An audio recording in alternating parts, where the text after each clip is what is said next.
Welcome back, everybody. We are now with part 6 of episode 7.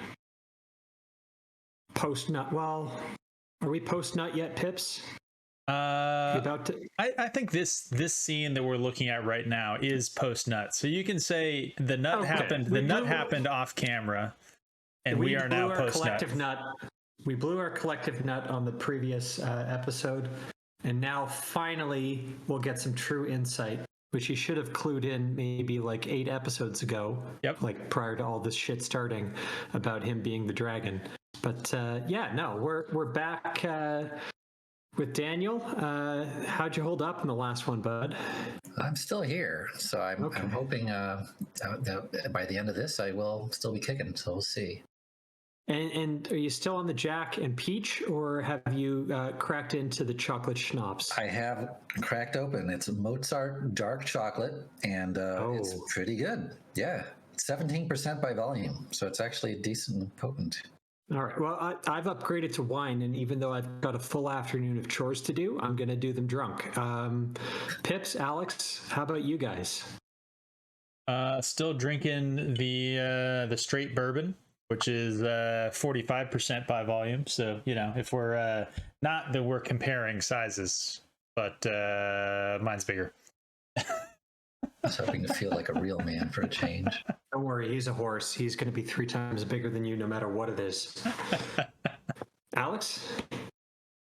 I'm still trying to put away these Lineys, these Sunset Wheat, which I have to say is one of the most enjoyable beers I've had in a long time. I know it's Oktoberfest season, but the Sunset Wheat is a good way to close out the summer. I thought Oktoberfest happened in September. It is. Okay. It is true. In Munich, it's in September. That's correct. Yes, but in the Midwest, Oktoberfest is sort of like Christmas, and that it lasts 3 months. Like the seasons are like Oktoberfest, Christmas, spring, summer/football. Like that's how it's celebrated. So this is the roadmap of the Midwestern year. Yes, that's exactly what it is. That's good, because I think all of those, with the possible exception of spring, are alcohol related, right? So yeah, I feel like spring is all about the mimosas. Like, you wake up, you pop a couple, you watch the sunrise. Like that's what spring's all about. Sounds like I'm in the wrong region. If there's alcohol related seasons, I should move there. But I don't. It's I mean, other people might have invented alcohol, but Americans have perfected the abuse of it. I will say, man, it was last weekend. It was 10 a.m. I was 3 beers deep, and we were on the shotgun sporting clays course, and it's like golf except with guns, and it was incredible. And Dane, I feel like you'd really enjoy it. I would. I'm pretty good at golf. You only get better at golf with beer. But that's the thing about the sporting clays, Dane, is it's very much the same process of like you walk to an area in the open and you complete an activity, but instead of like driving and putting, we throw like an orange clay thing up in the air, and then we shoot it out of the air with a shotgun. And then you move on to the next hole. It's clay pigeons. Yeah, I've done that. Clay pigeons is pretty good. Hold the shotgun right next to your shoulder, because otherwise you're going to get a bruised shoulder. How else would you hold it? I was going to say, it's not like you can free ball it. Like, it's not like a pistol or something. I say, is somebody out there? What I'm trying to say is, if it's your first time shooting clay pigeons and you've got friends that are dicks who tell you, no, hold it away from your shoulder so that it doesn't hit you, they're being dicks on purpose. That's all I'm saying. I was just going to say, tell me you're from Canada without telling me from Canada that you call them clay pigeons and not clays. But I'm from Canada. Okay. There you go. That and XYZ. What else would you call Zed? All right. Before we hit play here, I just have to ask, I mean, centered on the screen, which tells me that it's important if I'm following my rule book of cinematography, is that the pegging instrument Wow. That Nynaeve used? That would be pretty impressive. This is the Egwene scene now. We're about to pan over to Land or to Rand's face. So wait, are we saying that both Nynaeve and Egwene pegged their respective male counterparts? Yes. Dan, I can only go off the script, which very specifically had the note that all sex scenes are to be written from the Pips, what was it? The perspective and for the pleasure of the female. Yes. Yeah.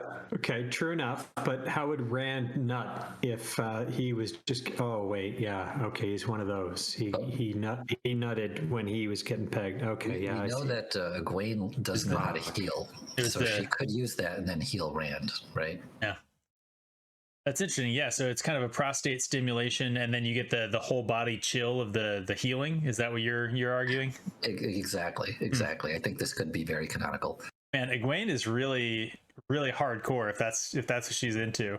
I mean, wow. All right. Well, let's see whether or not it paid off and Rand came away with some good insights.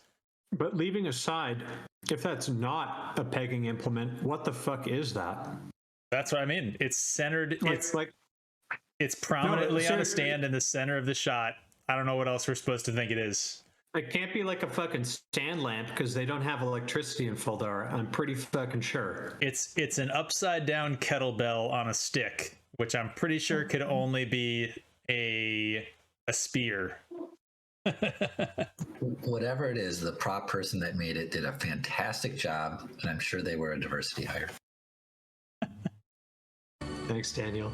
All right. Let's see. Why do all of these blankets look like they were bought at Bed Bath and Beyond? Because they were. Probably were. They probably were going out of business. That is pre-bankruptcy. That is the face of a man who was pegged by a kettlebell. I was going to say either that or that is the face of a man whose post-nut clarity did not bring him the epiphany that he wanted. Also true. Mistakes were made. Tam didn't say it would be like this. God damn it, Pips. All right. Okay. All So here we go. We're getting into post-nut clarity, right? These are the things that he has to ruminate about when he realizes he's the Dragon Reborn. Yep. So this first one, I think we've pretty much seen this. It's just that there was a Heron marked sword. So this Why is are his boxers so modern? But this one is the most egregious, right? Because the other ones that they end up showing where it's like, oh, he thought he channeled, or he wasn't, like when he breaks down the door with Dana and in the ways. But this one, like, he's carrying Tam. Never mind where's Bella, because he walks into town with Tam on a horse. Oh, that's a good call. Yeah, if you guys remember, that was one of the things we brought up in the episode recap. Was that's kind of where Horse Watch began, really. I mean, we spotted with the 5 horses, and then with Bella coming into town, and brought that up that, like, wait a second, this doesn't match. They literally lied to us with this shot. So. No horse here. He's just carrying it on his back, and it's not like he's going to forget what Tam says. But what does Tam say?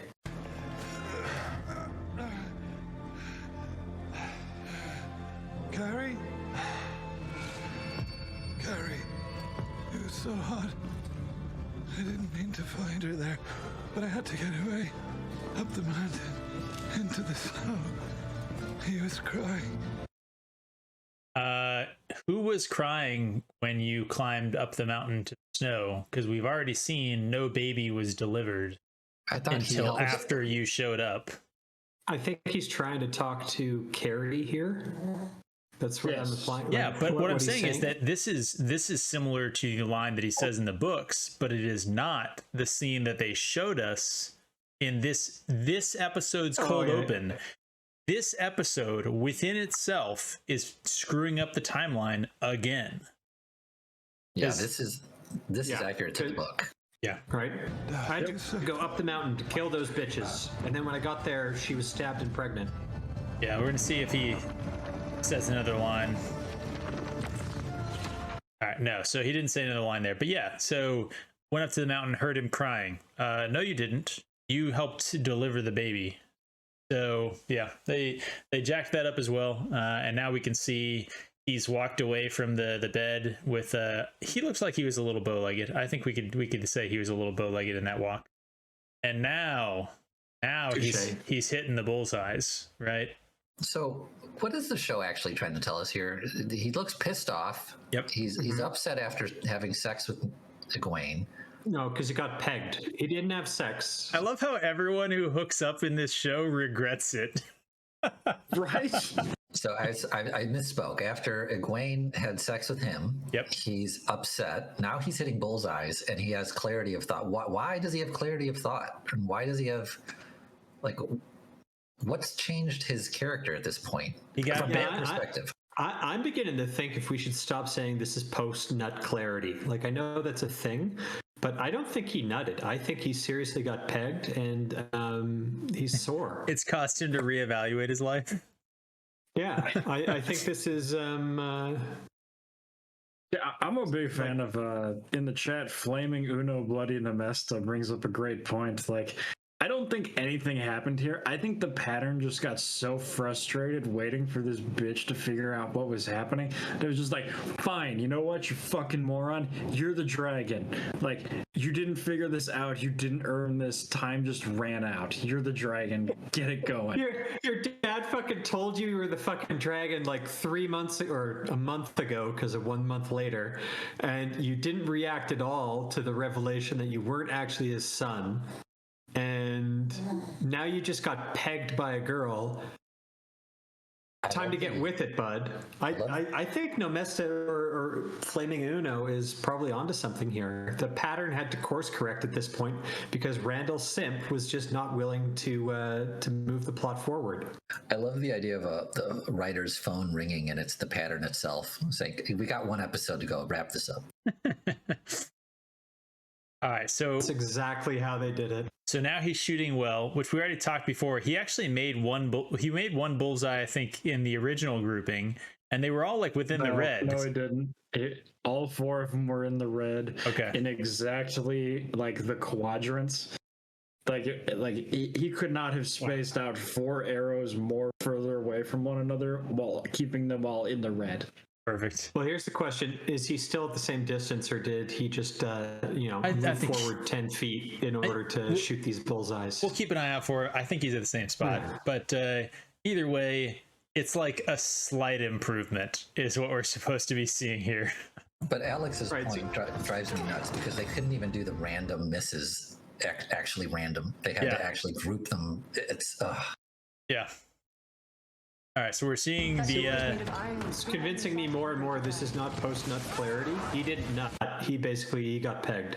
Okay, so this is the first one where we saw this scene happen on screen. From Rand's point of view. Yes. So... No black weaves whatsoever. And keep in mind, and I brought this up at the time... and I went back to the Eye of the World, the chapter where Moraine is explaining to Nynaeve how your first moment of channeling happens. You want something more than you've ever wanted in your life, like a pet that was sick and wouldn't get better, or you're drowning in a pond and you need a branch, and whatever it is that you want, you get it. And then about a week later, you get your first bout of channeling sickness. Right here, it's quite obviously...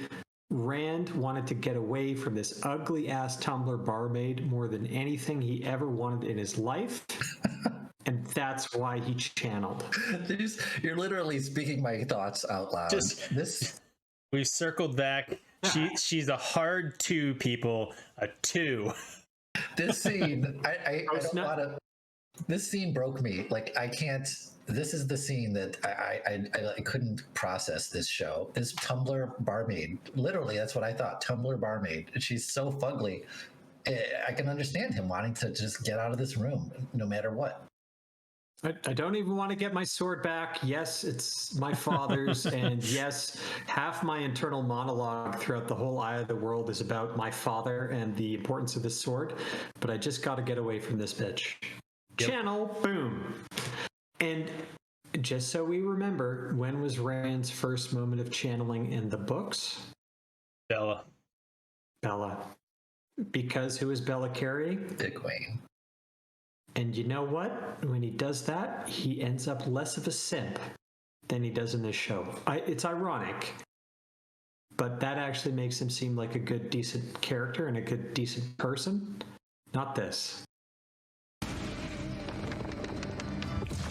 Back to terrible grip on the arrow, I see. Don't worry, it's working for him. Are they showing more of a slow motion shot of him pulling the arrow back on the second shot than they did the first shot? I think it might be. Oh, fuck, I forgot about this reveal. But nice okay, so they look like AIDS patients, but that's only because of the gamma. Yeah, it's pushed probably up a because little Bernie bit. Harris does have AIDS, but not his fault. I think I've seen it before. How shit is Rand's bow? Like, Rand must literally have a child's bow. That these arrowheads are literally not even sinking, like, the width of the head into the target. Like, you can see the metal arrowhead. Holy shit, you're right. Yes. Yes. Rand's bow has a draw weight of 2.5 pounds. Rand is carrying a toddler's bow. That's the advantage of boosting the lighting here, gamma. guys, because I don't even know if Chad saw that, because he went off on this fucking bow, right? Look at the angle of the middle one. It's like lobbed in. It didn't even go straight. Relative to the other ones. yeah, arrow shafts flex a lot in flight, so I don't know how unrealistic that is. I don't know. I do think to be you're right. honest, They stabbed though, him in.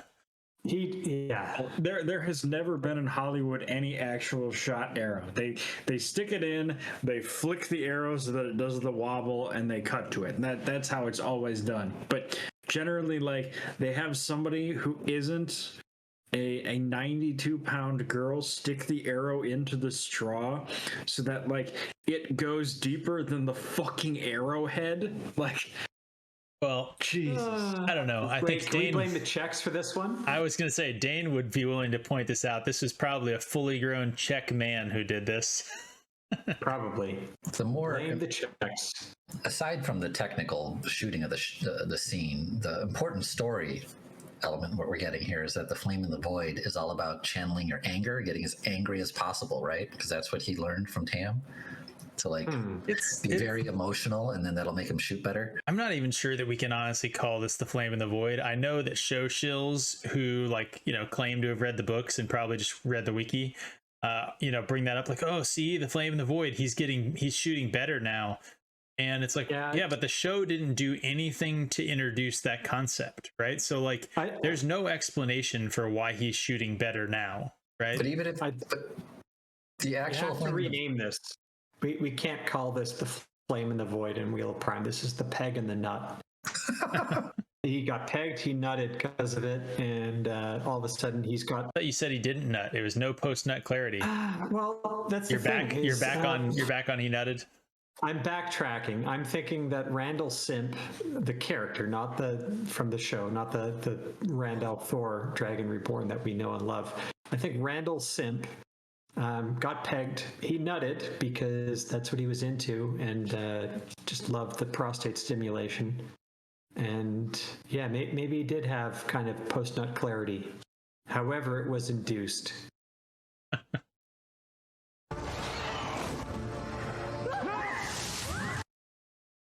right. The fuck. So I don't think I want to go back and try and pause it on that shot. We'll leave it on Jitty, not Narg's face here. But again, we saw that issues, right? scene. Yes. If you are writing a mystery, you are not clever for not giving the reader the hint. Not even that. You're not clever for literally lying to them. And not just here, right? Because Egwene thought she channeled, and Moraine, who should know, when either sensing the Trolloc who showed up and then she forgot about that, but that's a side issue. She should know whether Sidar or Sidian was actually channeled. So I think there's no way you can look at it, even trying to give them as much of a charitable read as possible, that doesn't make you forced to recognize that yes, they showed me this scene and they edited out the information necessary to actually form a correct conclusion, also known as lying to your audience. No, they straight up lied. That's what this is. They made it seem like Egwene did it. Same thing with like, oh, you can't knock down that door. It's ironwood. And then he knocks it down and be like, see, we gave you a clue. It's like, no, you fucking didn't. Besides, that's his first time channeling. Oh, besides, he took Tam through the woods and he straight up admitted that he wasn't Rand's dad, kind of shit. And Rand knew this and had no change of character, no internal conflict. Like, yeah. what the fuck is wrong with these? And why, right? Let's just get back. Why do this mystery box? What do you mean? Why do the mystery box? Because the mystery box is what Amazon Prime knows. Like the mystery box is now everything. We're seeing this with Rings of Power.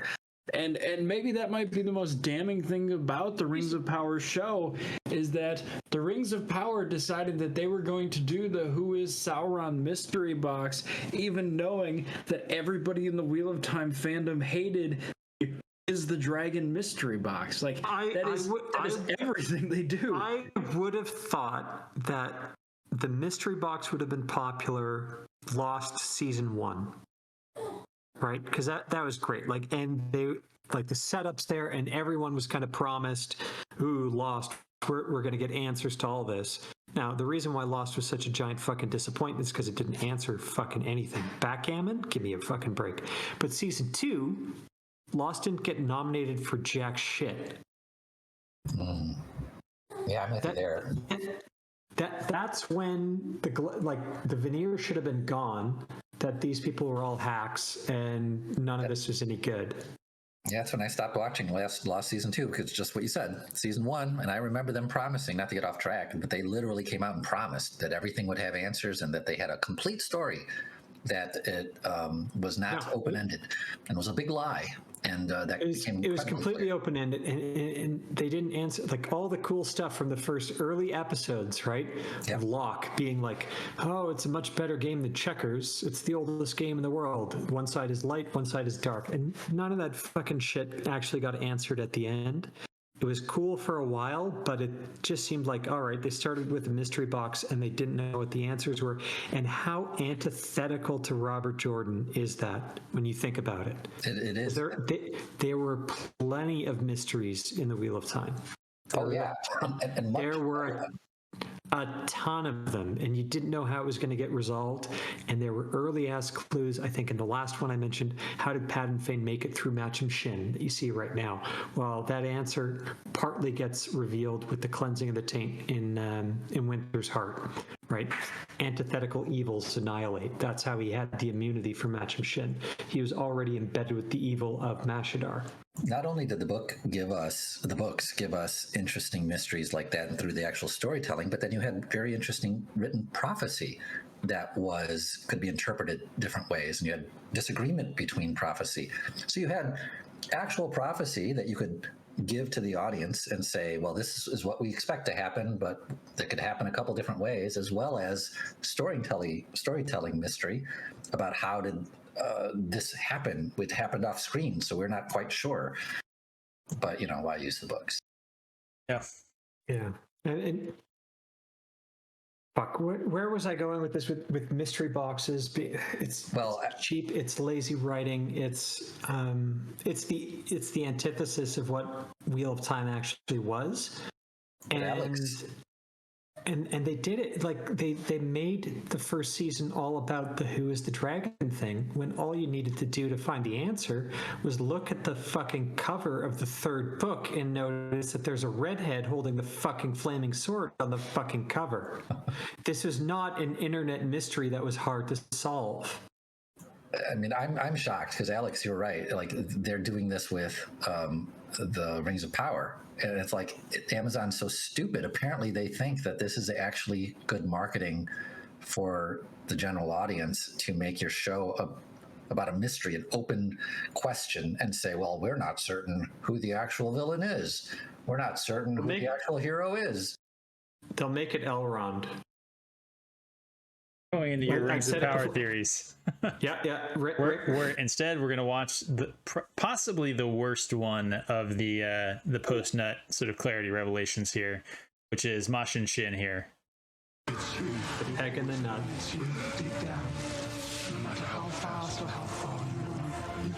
Shut up, Regina George. You're just a mean girl. Okay, so again, we watched that scene with him from his point of view, right? We saw Didn't Mashin we? Shin talking to him. What Right? did Regina tell him the first time? Something about Egwene doesn't love him the way that he Oh, loves true. her, Yeah, right? She's gonna leave him or something like that.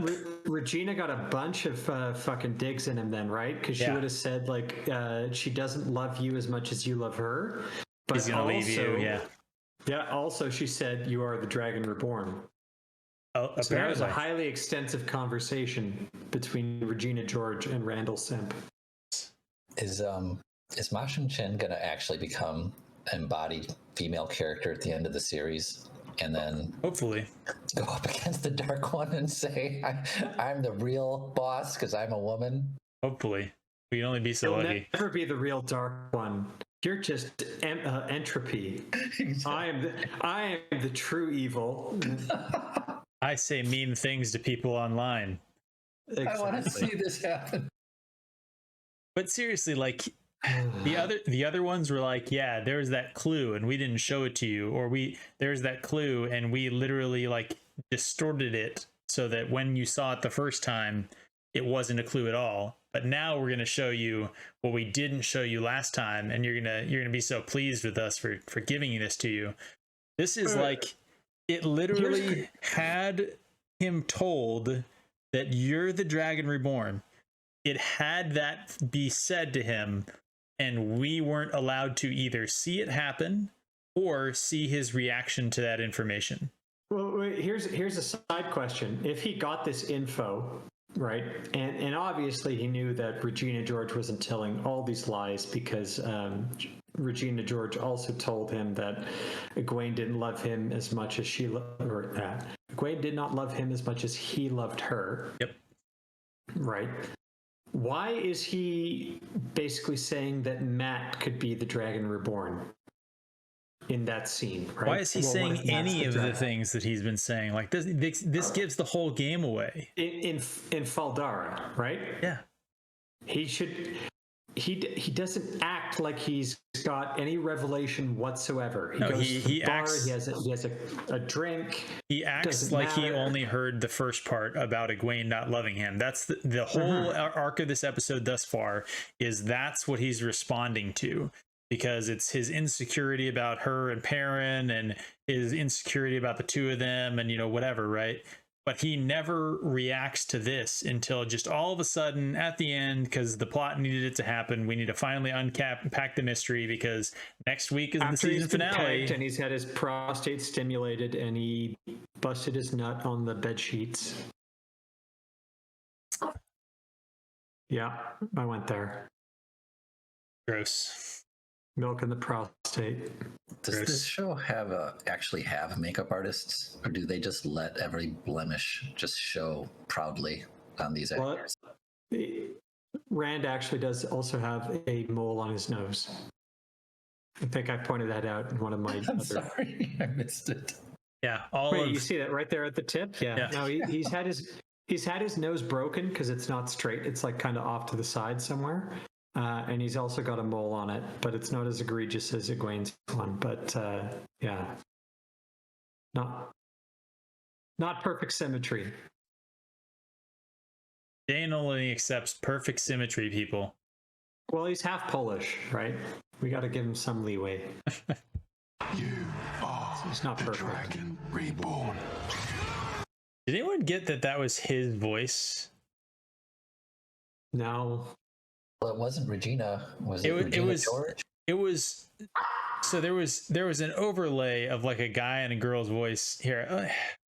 We'll play back a little bit here. Listen to like the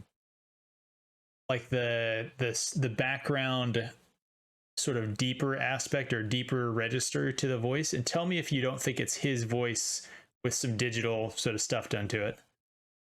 You cannot escape your fate. You are the dragon reborn. Yeah, that's definitely his voice. My favorite part about this segment, and I don't know if we talked about it, is that apparently Mashin Shin is a better friend to Rand than anybody else. Like, Yeah. Mashin Shin was the only one that was willing to tell Rand that Egwene is a trifling hoe, and that he needed to dump her, and that she doesn't love him. Yep. Or like, none of his other friends were brave enough to take that. So shout out to Mashin Shin for being a good dude. Not even the fucking friend that actually had the hots for her, right? Yeah. Like, you think, Not even the dude that's trying to steal his girl had the guts to be like, yeah, Exactly, man, like- she doesn't like you like that. Bad. Is that, Now I mentioned this is a terrible show. is that parent actually being a good friend or just a stupid, really idiot? He's too stealing girls. he's too dumb to recognize that it would be in his interest to try and get Rand to dump Egwene. Exactly. We're closed. oh fuck! I forgot about this. Yeah. Did you know I was coming? So I didn't mention Not this, close but to territory. Min in the books is my favorite female character. I love Min in the books. The short haircut, the spunky personality, the man, the male pants and all that. And The high heels, the Okay, yoga pants okay. before yoga pants were a Daniel? thing. Like, yeah, Min's the best girl. Daniel, given that, how canonical is Min's dump truck in your opinion? they got so close. Like it was almost there, but just some slight deviations. Yeah, this is like a zero on the Min's, how close it is to Min in the books. I don't even know where to start. She is horrific. I can't stand this old. She looks like she's 50. Kind of. What were they? Why? The chest tattoo, the lack Wait. of boobs. She has chest tattoo. How did you not know that? Yeah, you'll see it. You'll see it. She and Swan are from the same sort of Yeah. village in Tyr that's not Tyr. Well, you'll see it here in a second. Wait. What do you want? I want you to tell me Yep, classic Min. that I'm not What you the want. dragon reborn. Okay, you're not the dragon reborn. You don't have to protect my feelings. Fuck you, Definitely Min. how you feel. All right, right there. Wait. Oh fuck! The fuck is that? Yeah. She's got like right on her like inner boob, Yep. and she's got like on the side of her arm, on the inside of her bicep. Does she have another one there too? Yep. It looks like maybe that could just be lighting, but maybe. Our Just another playful. guy in a What would make me so mad about this is that when you're doing a show like this, tattoos are fucking terrible because it is so much work to make sure that the tattoo is accurate in every shot that you should basically never have a tattooed character unless you can very explicitly avoid it. So adding extra tattoos for shits and giggles is a ton of extra work added for everybody involved for literally no benefit. So making a character with tattoos that actually detracts from the overall enjoyment of the show is not only a failure for the audience, also your crew will hate you. Yeah, it's kind of like Land's fucking scars on his back. I don't want to go into an entire tangent, but if you had a show like this made by some Christian outfit and they threw crosses on everyone, crucifixes on everyone, that's what this tattoo is. This is the whole point of these tattoos. It's religious signaling. They're It's part of the religious orthodoxy. Yes, this is the current day. This is the actual writers and actors and producers and all that saying this is our belief system in the show. That's what these tattoos are. That's what the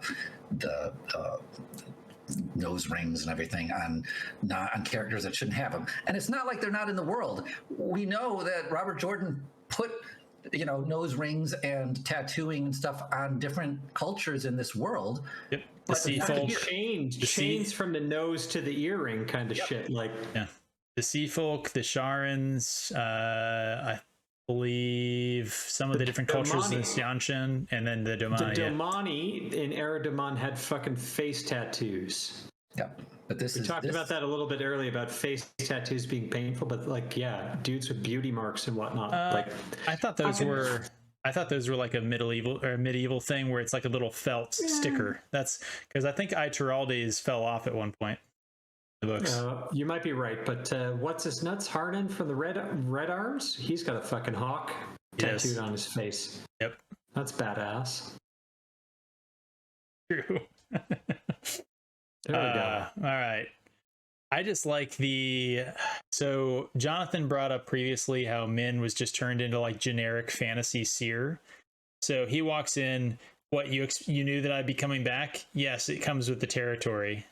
Like, no, it doesn't. She's got leather suspenders on. It's all right. He's got leather assless chaps, which I know all chaps are assless. I know, but it's important to stress. Easy access for pegging. Here's the thing that I'll just say. Apparently, this chick who plays Min was also in Game of Thrones. She played a child of the forest. Children of the forest. I could see that. Yeah, she was prettier as the child of the forest. Oh God, yeah, I could see that too. Yeah.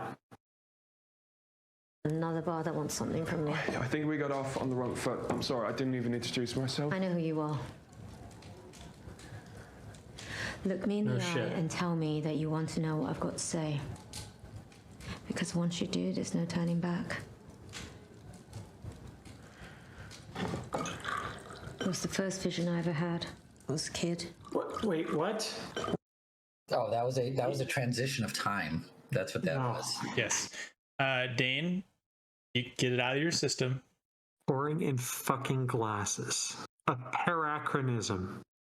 This is a renaissance. You don't pour drinks in glasses until glassware is fucking cheap, because you have industrial fucking furnaces that can make glassware for that fucking cheap. Look at the bottle. What's with the neck on this bottle? The bottle is super dumb. The bottle is super dumb. Can somebody get Kay Alexander a fucking sandwich? Nobody wants to be able to count the ribs of the chick that they're motorboating. Also, I know this is going to sound racist, but she looks like the woman from Everything Everywhere All at Once, and it just makes me want to be watching that because it's so much better than this trash.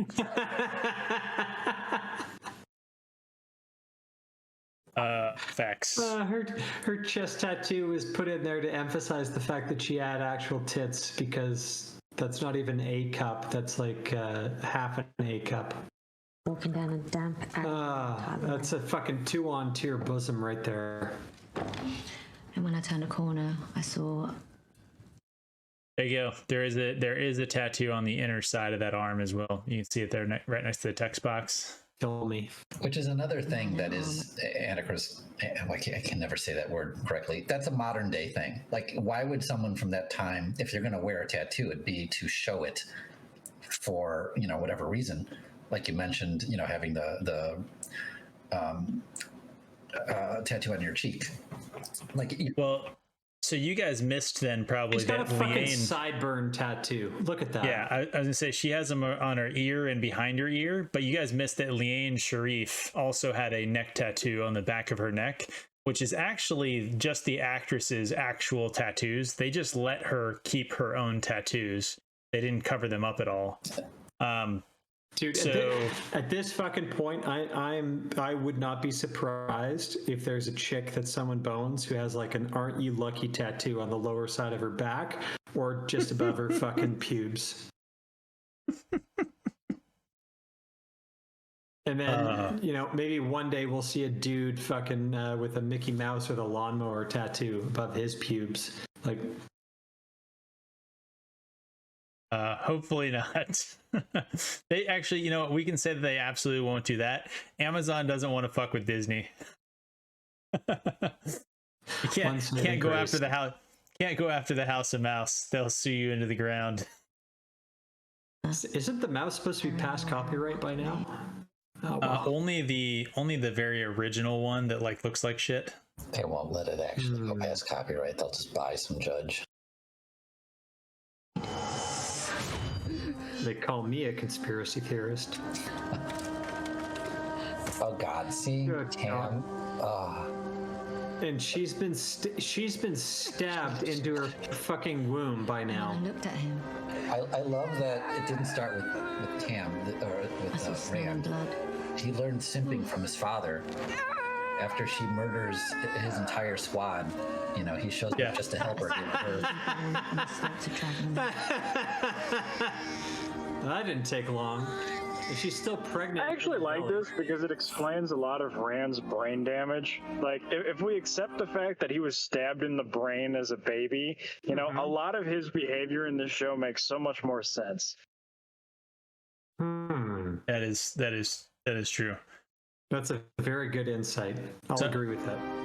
Trying to see here the full explanation of this vision. Wait, then she dramatically dies with a pronounced head move one way. Yes.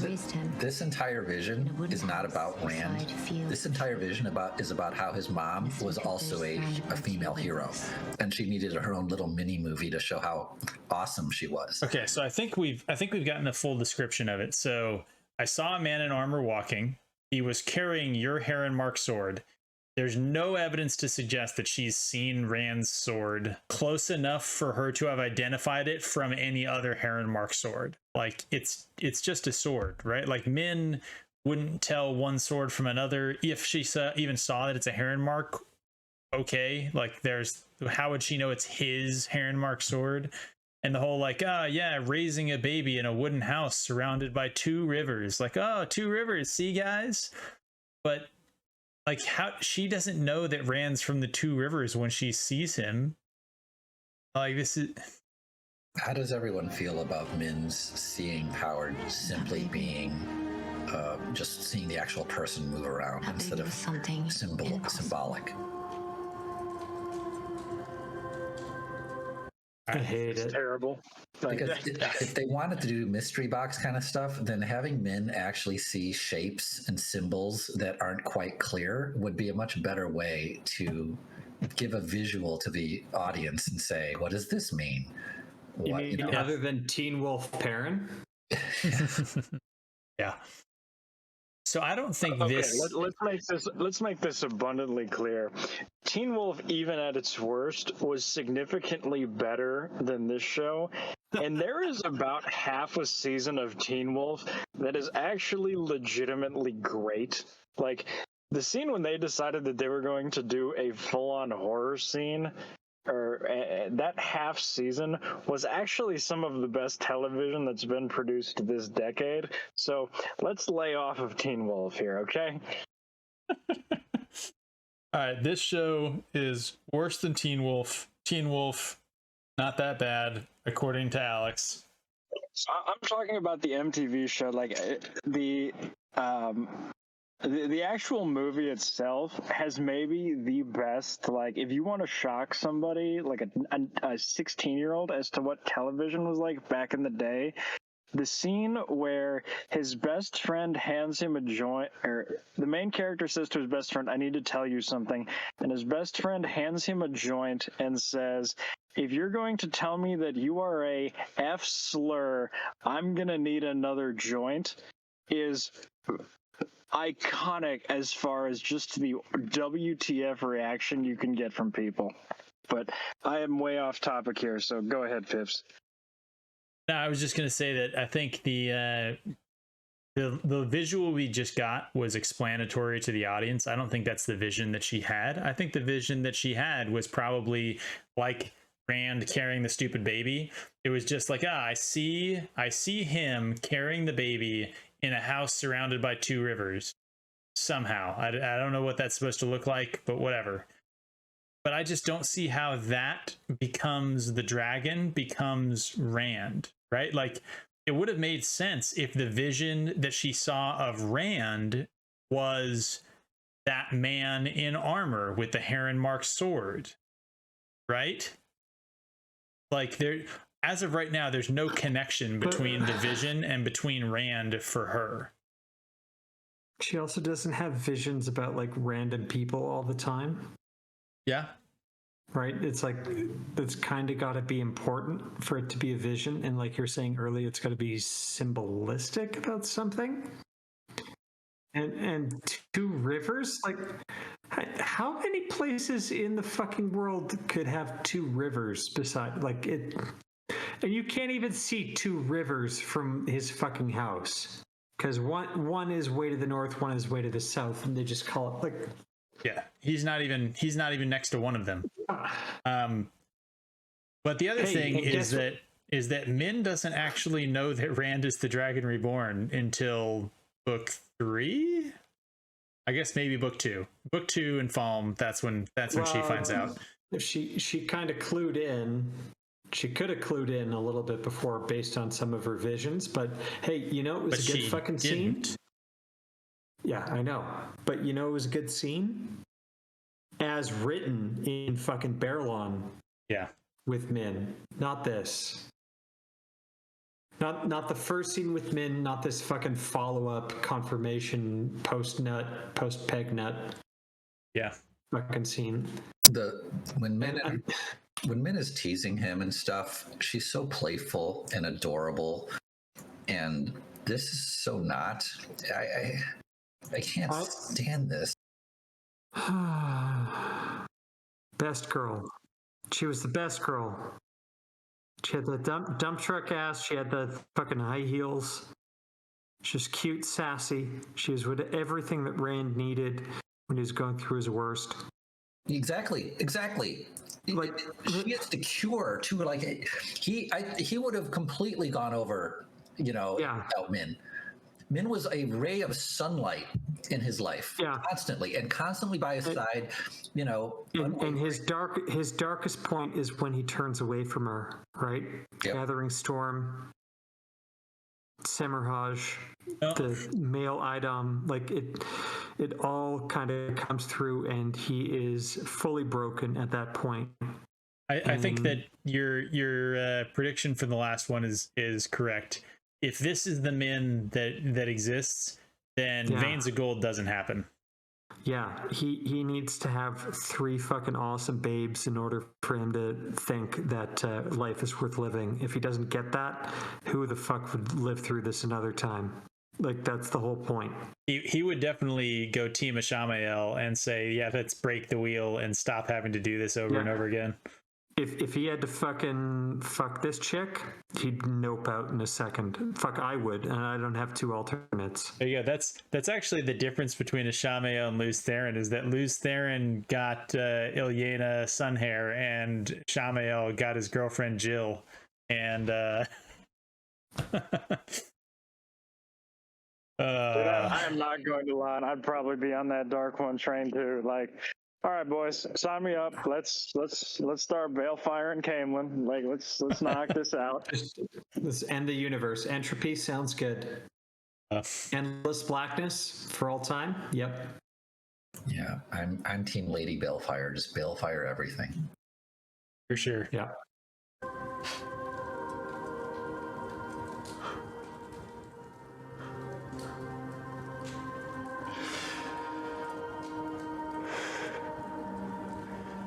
This has been 10 seconds without anyone saying anything. It probably bears pointing out that, by the way, people, before you start this making... This is now like 15 seconds. Why you look at me? Before anyone makes any second thoughts about this, we're talking about the attractiveness, because 3 beautiful women... Like, that's... We're not... I don't give a shit that they, cast women of different ethnic whatevers. None of them are attractive. You can't tell me 3 beautiful women while I'm looking at one of them. Like, this show needs to stop doing this, like, don't believe your lion eyes bullshit. Like, I have eyes, I can see. This woman is like a 6 at best. I swiped left on fucking 7 of these this weekend. All right, Rainbows and Carnivals. I swear to God, if they give Rand a fucking carnival arc, I'm going to jump off a fucking bridge. So Is Min saying she's not going to be definitely here because she's saying in 3 Beautiful Women? So she's already discounting herself.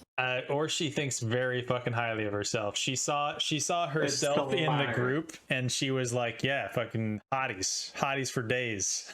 In fairness, if the competition is Avienda, she's not wrong. Dane, you made a good point earlier about the amount of time between dialogue. 10, 15 seconds pass where nothing happens.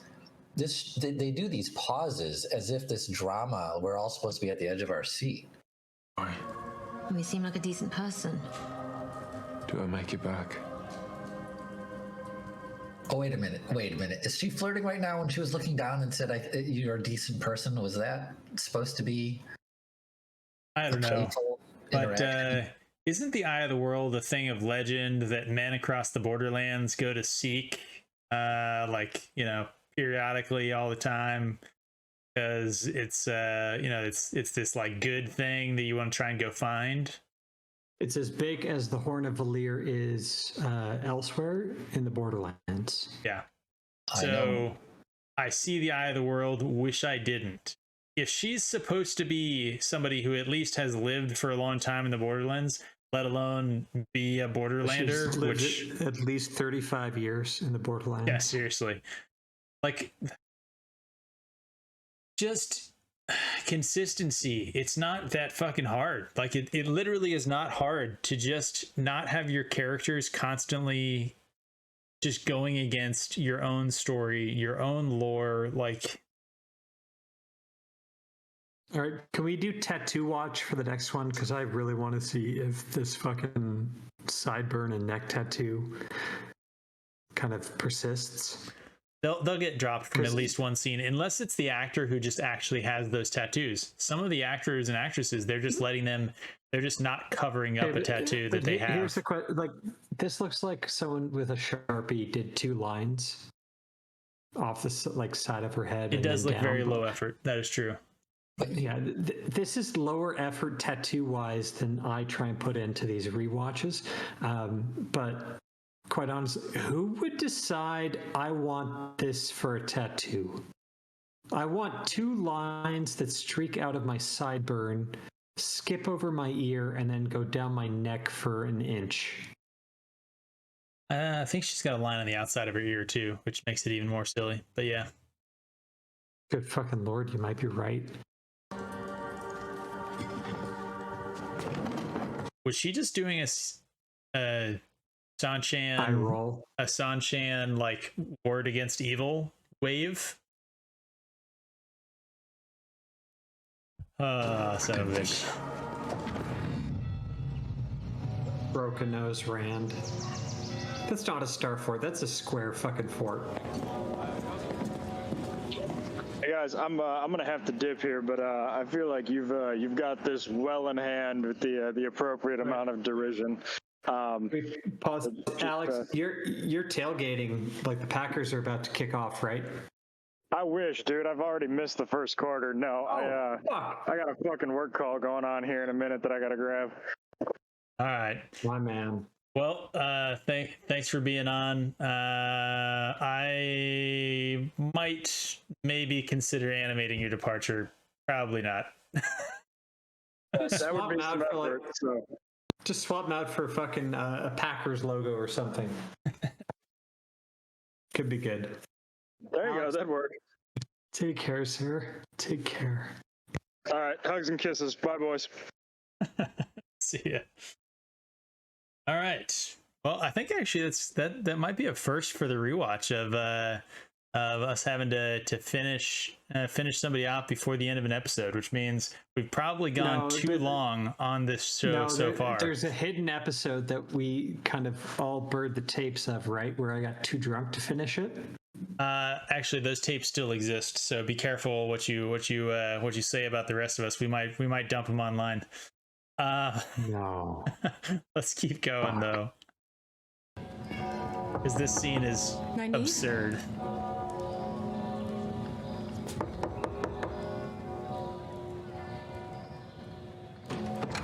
Nynaeve is back in her room. No, she's not in her She's not room. a slut. She's not in her room. She is a slut. I knew it. And I like Egwene's reaction. So this right here is how you know. Wait. This is how you know that all of them are freaking skanky ass whores that do this all the time.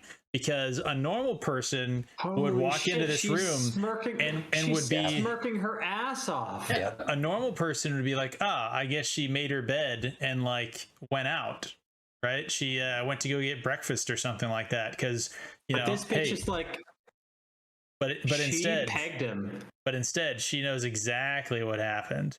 So she put on the leather, all the straps and everything else. She pegged the fuck out of Lan and pulled her braid out her fucking skull. This isn't even actual modern behavior for women, for young women. This is Hollywood desired modern behavior for young women. This is what the colleges and current day wants young women to behave like, but it's still not exactly natural. But this is what's like promoted, right? The whole sleep around culture and all of that. So that's all this is. This is current day. Oh, she got some. Yeah, good for her. Because sleeping around is what women should do. Like, this doesn't fit in Robert Jordan's world at all. It doesn't even fit in the real world at all, but it definitely fits into what Hollywood wants us to all think should be the norm. All right. Life lesson from Drunk White Cloak for all of the young women who watch us, all 7 of you. And that's taking into account that this will perpetuate forever on the internet. So in the year 3000, maybe we'll get number 7. It's not an accomplishment to sleep with a man, just so you know. So Egwene is smirking here, being like, yeah, you got it, girl. Good for you. If you're a woman and you don't look like, I don't know, a volcano erupting. You don't look like Showman Dreda. Yeah. It's not an achievement to sleep with a man. In fact, like, even if you're the ugliest thing on earth, there's probably a guy somewhere out there that'll fuck you. Like, it's not an achievement. Do not take self-empowerment or value out of your ability to sleep with someone, because however disgusting it is, men are more disgusting, if that makes sense. Yeah. What is there, the Jeffrey Dahmer thing on Netflix right now? Like, that's kind of like the low point of what men will fuck, right? This little scene and her smirk is so antithetical to Robert Jordan. There's all kinds of canonical things that are completely wrong. Characters that have been completely mischaracterized or changed into main characters when they shouldn't be, or whatever. But this, in terms of like the morality of his world, is so opposite of anything that he put into his story and anything that I believe he believed in. This is disgusting. This is just as disgusting as everything else we've seen, is this celebration of what you just said, acting like a dude. Because men and women are different. Yes. And he celebrates the differences, and the story is a celebration of those differences, but noticing at the same time that when they act in isolation, things fall apart, and things get better when men and women work together. The other thing is that Robert Jordan's world is full of characters that generally have self-respect. There's pretty much no character that you see that sort of epitomizes or demonstrates a lack of self-respect. Even the bad characters, right? And yet that's actually what this type of behavior really is. It's the lack of self-respect. It's the externalization of achievement. So instead of looking at yourself and the actual sort of like intellectual and spiritual aspects of your person, and those being the things that you want to celebrate and show to people, instead you got your notches on your gun belts, and that among other things are the things that you discern, that you attach value to, because you don't respect yourself. You don't consider yourself to be valuable. Yeah. So you look for other things that you think are valuable and try and attain those. So I think, yeah, the morality of the world has been inverted, has been flipped on its head, and this is the consequence. We have just silly, nonsensical scenes. We have bad writing. We have rushed sort of relationships. It's bizarre to me, the people who say that they wanted these relationships to happen, but it's like, I get complaining about the fact that some of these relationships take too long to develop, but I don't understand why the response to that is make them be too short, right? Like, why would you want to replace an overly long arc with no arc at all? Like, what is Lan and Nynaeve, what do they have to do together for the future of this show? And obviously the show is going to get canceled, so it doesn't matter, but like, what's the end goal that they're trying to go toward? And it's just silly when you think about it. Like, they're giving themselves nowhere to go, and that, I think, is, it's a hallmark of modern cinema, maybe. But all right, guys, I think we should try and crush through the end here. We got a little bit. God, we're close. We're so close. Yeah. She chuckle to herself. She's a whore, just like I am. She's gonna sit on the bed and be like, "Yeah, this is a nice Bed Bath and Beyond." My legs because I didn't get railed at my poon last night. Where have you been? I pegged him. No. Oh, where have you been? Pegging. Somewhere. Pegging. By the looks of this perfectly made bed, it wasn't in your room. Pegging. I couldn't sleep. Pegging. You need to do a supercut. Why? That dress is so unattractive. I spoke out of turn. Didn't mean to stir anything up. Because I was pegging. He's literally plotting. That's a stone floor, and you could hear it creaking under his plotting fucking fat ass. I didn't get pegged last night. What's all this talk about son of pegging? a bitch. He needs to apologize for his mere presence. Seriously. I'm here in the scene. I'm sorry I'm here, but I didn't get pegged. Weird move, closing the door and walking in on two ladies in their room, not asking for permission to enter. What did you decide? I'll get pegged. He's got his mouth closed. At least there's that. I want to go. Docker. She answers first, obviously. I want to go. No, I'll go, because she'll go. They literally don't even give him a line. They can't even give him a one line, like a one word response. He has to literally just say nothing.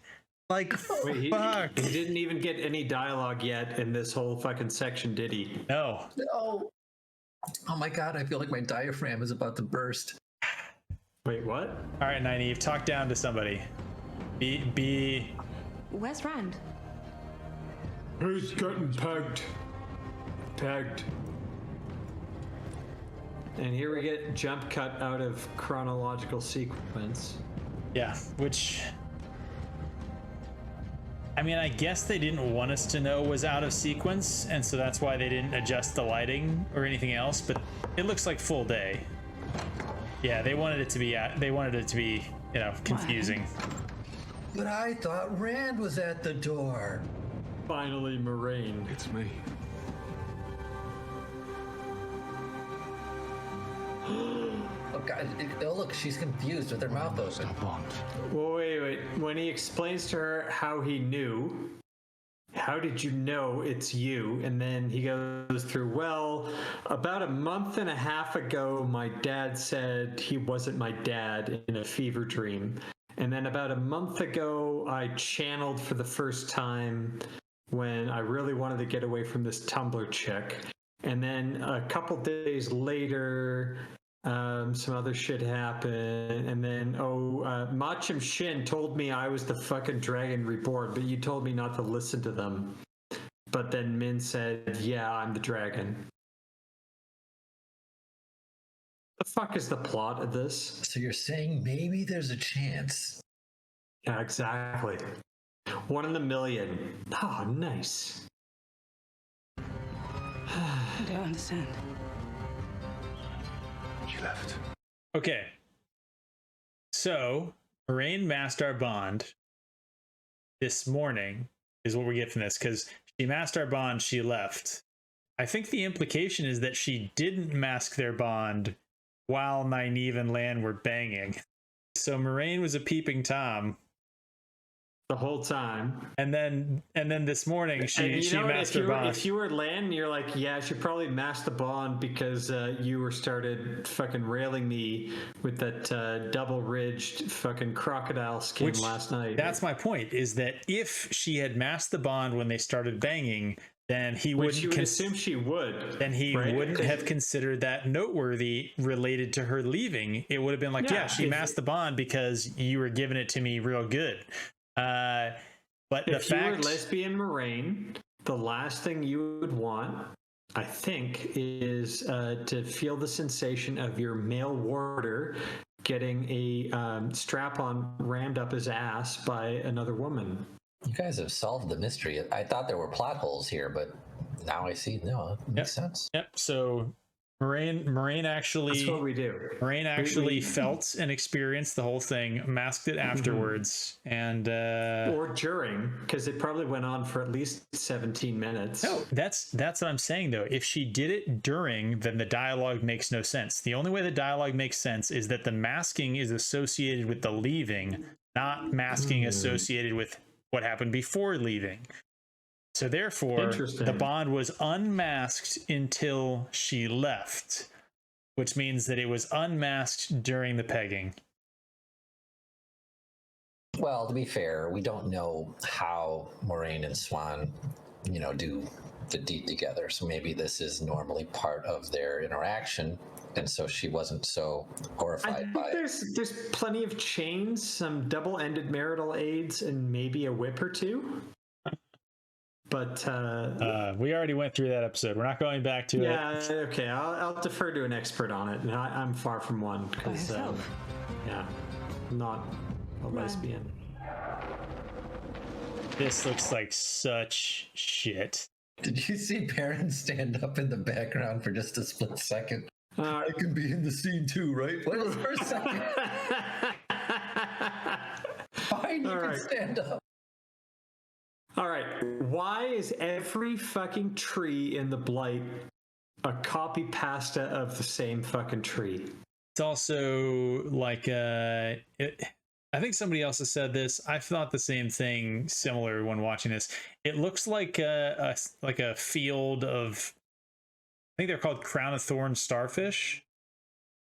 It's just so fucking weird. Like, when you guys read the books, what did you have in your mind when you pictured the Blight? Because not the fucking fire swamp from fucking Princess Bride, which is what this is. The fire swamp was better than this. I know, the trees, but the fire swamp was also different from this because it was not a dense jungle, right? So first of all, the Blight doesn't have like a firm border, right? Like you start to see the corruption slowly become more and more and more apparent. It starts going from being cold in Shinar to becoming hot in the Blight, right? Like, so there's temperature changes. You start seeing red flecks and corruption and rotting on things that are otherwise look alive. Thank fucking God. And this is just... Shinar is also not a barren wasteland. There are trees. The trees explode in the cold. It's like you said, the vegetation slowly changes, meaning there's vegetation. What the hell is this hard delimiter? There's also supposed to be a series of watchtowers along the Blight. But in this story, Faldara is right up hard against the Blight, apparently. That's Tarwin's Gap that we fucking see with that fucking wall. None of this is good. Nope. Pips, you haven't seen episode 8. I don't know if you're gonna make it to the end of it, Brett. Because we're gonna take our time on it.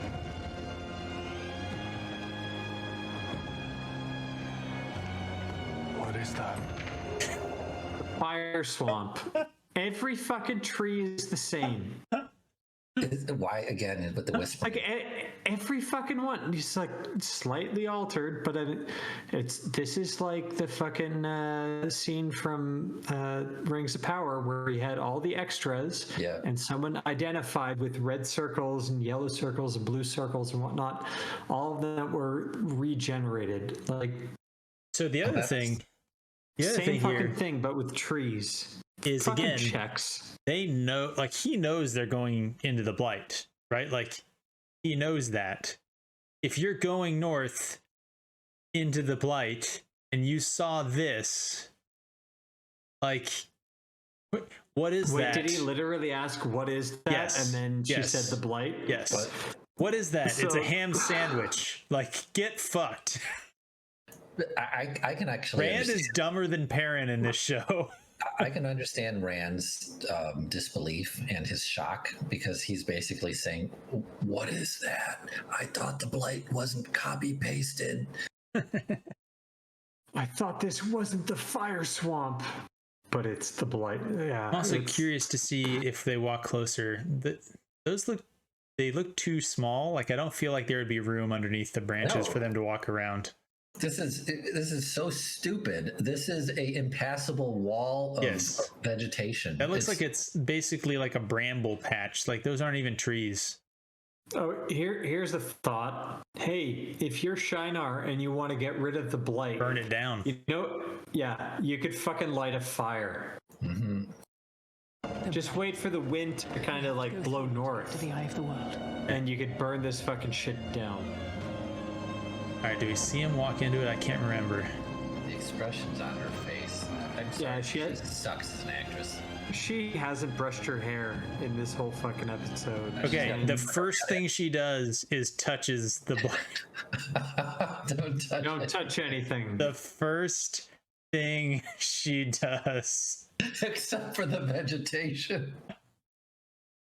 Oh, man. Hey, you guys remember fucking... Now she's not using her hands, but she did a second ago. You all saw it.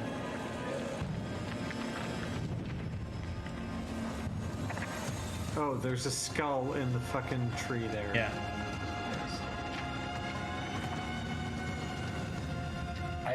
They're all copies. Like the copy pasted canopy and the ominous music. They are expecting that the audience is actually feeling dread. Like, again, does anyone, not us, just a regular person watching this, are they going, our characters are so in danger. Are they going to survive this? Honestly, like this is the Blight. They are wrong for thinking that we're having that thought process. They're further wrong for thinking that if we were to have that thought process, that we wouldn't all be cheering for it. like, oh, this looks so scary and dreadful. I wonder if they'll survive. Kill them all. I would be rooting for the Blight right now. I hope that the rest of our party was in here. I mean, that's last time we were talking about with I think Jonathan R. We brought up like the only thing that would make me interested in what's going to happen in season 2 is if someone told me there was going to be a red wedding with all of the characters in attendance. Yes, please kill them. I would legitimately watch it and be interested. I would look forward to it. I think back to the Tim Burton Sleepy Hollow movie. If you want to do a creepy, wood, then do something like that with, shadows and blue lights and, trees without leaves on them. This is just stupid art direction. Like they can't even do. This isn't even a matter of rewriting the story or character or swapping things or whatever. They can't even do a creepy jungle / forest. It's because it wasn't. It's just paper mache made by a bunch of Czech people. the blight wasn't this, and they did it so that they could save money on a fucking indoor set that could get recycled over and over. Oh, so when they're showing them walking through the blight, it's an indoor set because everything is so crammed together. So they can just, they can just throw. Oh God, So you're right. Here's the thing that I don't understand about that, right? So is it really that it saves them money to do this stupid CGI shot? They could have just gone to a forest and just splashed some freaking paint around and then done a little bit of a CGI treatment. Like some practical effects in a legitimate forest would have been infinitely better than this. Okay. I have no experience as a showrunner, but I'm ultimately convinced that's a fucking positive boon relative to most showrunners these days. I could deliver Amazon a better Wheel of Time for half the price of this shit. I'm convinced of it. And I have no qualifications whatsoever. So Amazon, if you're listening, you know what? No, fuck you, Amazon. I wouldn't even work for you at this point. You guys can go fucking get AIDS, as far as I'm concerned. I don't even want to like. Dan, you're supposed to invite people to get monkeypox now. It's 2022. Yeah, I kind of want to have them to have AIDS like first and then monkeypox, so they can't recover from the monkeypox. Okay. But yeah, current year. We're at the end of the episode, guys. We've already lost one of our number. So what do we have to say? It wasn't me. I mean, I'm still alive and kicking. So all right, but Daniel, we got to give you the final word. So I'm gonna have to ramble for a bit, and I think I'm done because you don't have to ramble for a bit. You could not. Can I ramble for a lot? Oh no, I kid. All right, I'm gonna tease coming up episode 8 we got coming, and we're gonna try and do something special with that because as bad as all this shit was, I think we're all in agreement that episode 8 was kind of like AIDS times cancer times monkeypox times COVID times the Black Death times hantavirus. So wait for that. I think this sucked a lot. Didn't suck as much as like episode 1 maybe, but no one liked this. Like, this was bad. It's only going to get worse. I got nothing more to say. Pips, over to you, bud. I think when I first watched this episode, I might have thought that it was an improvement over 5 and 6 because it was like returning to like it actually had a plot, like the story progressed, right? But I think, Dane, you've pointed out that like the problem with this is that 5 and 6 were just making shit up, and it was bad, and like it didn't do anything good, and was a waste of literally a quarter of the season, right? So, how do we fit? 4, 5, and 6 was a fucking waste. So how do we fit, Eye of the World into 8 episodes? Well, you should probably start by trying to not fit it into like 5 or 6 episodes and then cram the other episodes with random shit that you want. Maybe give yourself the actual 8 episodes to tell the story from the Eye of the World, and you'd probably have better luck. That's just a starting point. But on the rewatch here, like, no, this episode is terrible as well. I mean, I think we are probably correct in saying that it just continues to get worse. So these guys, they need to fix their writing. They need to not suck at writing. Hire better writers, and your show will be substantially improved. Even if you if you had bad lighting and bad special effects and bad whatever, there are lots of movies that I like, and a lot of us probably like, that have bad all of those things, but we still like because the characters in the story are good. And it doesn't cost more money to hire a good writer than it does to hire a shit writer. In fact, I think some of these freaking, woke social justice, whatever people, I think they're charging a premium for their politics. So stop hiring these people. Hire people who Discount actually writers. like the story and like the world and want to give it a good effort.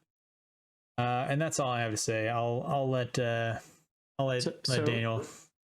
Yeah, so what you're saying there, Pips, is if you want good writers, you can probably get them for cheaper because they won't charge the ESG premium.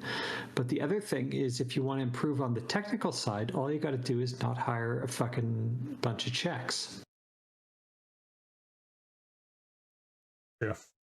Yeah, okay. All right. Pips is just as racist as I am. Fuck the checks. Daniel, final thoughts, bud. I think this episode might be one of the more watchable because most of the damage has been done up until this point through the series. And you get here, not much happens. Interesting point. You got to branch out on this and be detailed.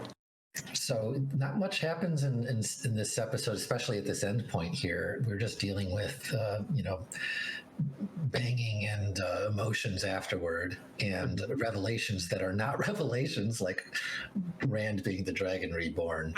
And then trying to build up suspension and moody music at the end of, oh no, they left together. So it's probably one of the more watchable episodes, kind of the way you said it, in that you can pause this one and you can talk over this one, and there's not much to shock you anymore after the damage they've done with Swan and everyone else throughout the series. And so it's actually a little bit boring of an episode. I think we had a lot of fun with it. I enjoyed it. And what I'm really looking forward to, I can't wait for Pips to see, which is my favorite. When I first read the book, the prologue really captured me.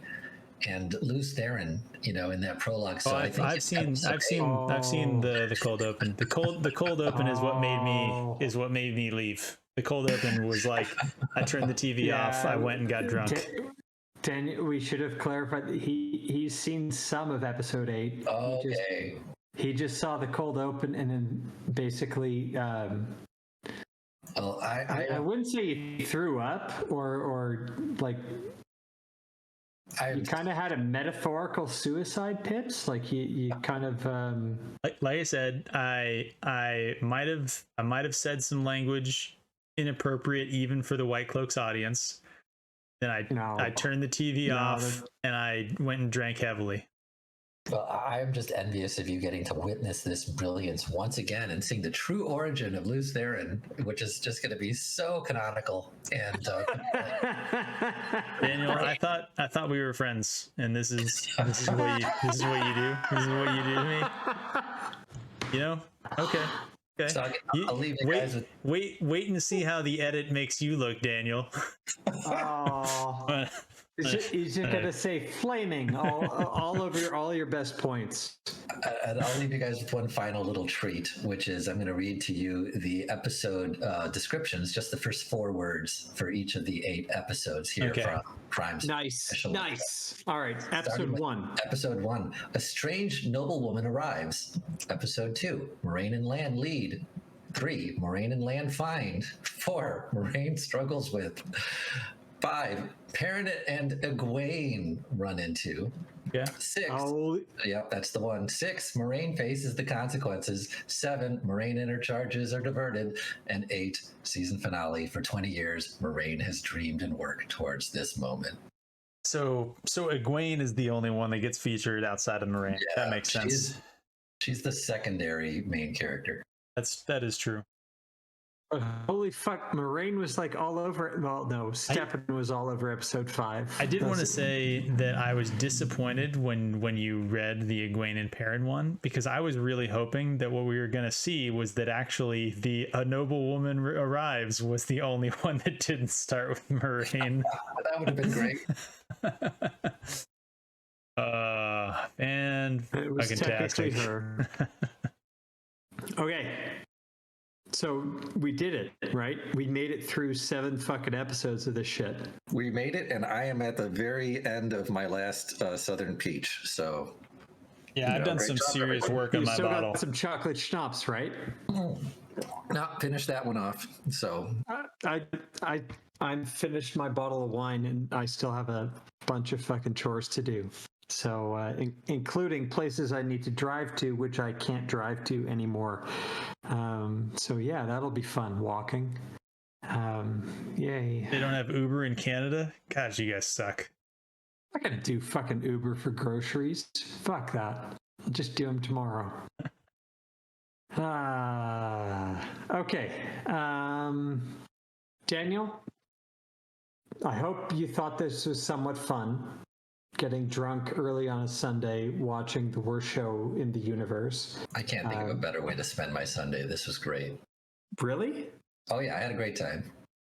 I don't know. I feel like a Catholic who just cheated on his wife the night before going into confession is probably still more fun than doing this. Well, you guys have done a lot more of it than me. Like honestly, Catholic, any Catholic priests who are in here, the next time someone does something egregious, skip the Hail Marys and tell them to watch Wheel of Prime sober. I am Catholic, exactly. So I get it. I understand that. At the same time, I think we've had a pretty good run of guests on these rewatches, but I don't think we've had a Catholic priest yet. But maybe one day. We need to increase our diversity. Dude, I honestly, and I'll say this now and I'll say it proud, our community of people who fucking hate this show is infinitely more diverse than the people who made this show. Infinitely. And I'm saying that as the 98% white guy that I am, because fuck you, I am diverse. I've got some South Asian in me. Yo, yeah. Neither here nor there. Yeah. We've had a pretty good run again. We've had new readers. We've had old readers. We've had people who were big into the show and decided it kind of sucked versus people who thought that, nah, this sucked from the outset. We've had black, we've had white, we've had gay, we've had straight, we've had the whole run of the gamut. The white cloaks are 12-year-old Indian boy. I didn't want to say it, but yeah, that ADO. I know he's in the chat telling me right now that he's not 12. We know, we just don't believe you. Yeah, he's good. Fake it till you make it. Anyways, we've had a very great run of guests, but coming up, we've got episode 8, and we're going to do a little bit something different for this. We're going to take our time with episode 8 because everyone knows episode 8 sucked the most. So watch us. We're going to kind of take our time. We're going to bring back guests that you would have seen earlier. And we are going to really dissect episode 8 for the travesty that it is. So I hope you guys enjoy. I hope you guys join us for that. I hope you like us taking our time on it. But in the meantime, please like, comment, share, subscribe. And yeah, I got nothing further. Final word to Daniel. Great job, and thank you guys. You really are awesome, and I believe in what the White Cloaks are doing. So walk in the light, everyone. Sounds good to me. Walk in the light.